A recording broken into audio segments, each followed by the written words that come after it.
It's a pipeline, and we're about 3 or 4 weeks away from delivering our first draft of the script of the first movie to Warner Brothers, because the film's not greenlit yet. We have to submit a script, the studio have to read the script and like it, and then once we have a script we can then do a budget, and we have to figure out how much the films are going to cost, and the studio have to then agree and greenlight the movies. So it's a process that we haven't really even got to the point that we're greenlit yet. So if any of you want to see The Hobbit, you could drop Warner Brothers a line and encourage them to be kind to us. But I know that there's a lot of speculation about casting and who's playing different roles. I just want to be able to say, because it may avoid some of the questions later on, that we haven't got to the stage that we can offer anybody a role yet, because obviously we have to be green-lit, we have to have the authority to be able to make offers to actors, we have to be able to give them a schedule of when we want them to work and how long they need to work for, and obviously actors are going to want to read a script, so we have to have a script ready for them. So we're still about 3 or 4 weeks away from delivering that draft,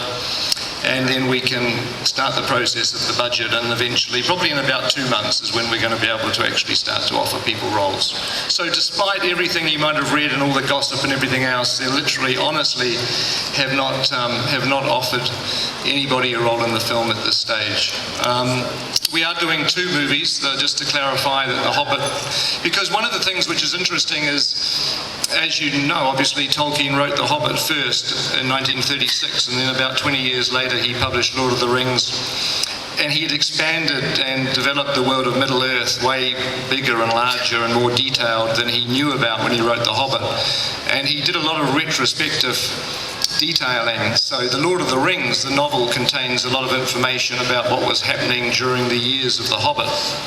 and events that were happening outside of that particular storyline, but things that were happening behind the scenes in Middle-earth and the geopolitics and things. And so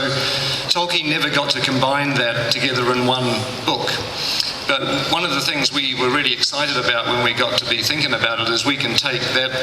expanded information that he developed later on and we can apply it to The Hobbit and sort of make it fuller and more epic and sort of really put The Hobbit in the context of the greater activity that's happening in Middle-earth at that time. So to do all that, and we figured that we really need 2 epic films to be able to really tell that story. So that's the plan, just to answer and clarify that. I just wanted to clear a couple of things up. And now we should get on to District 9.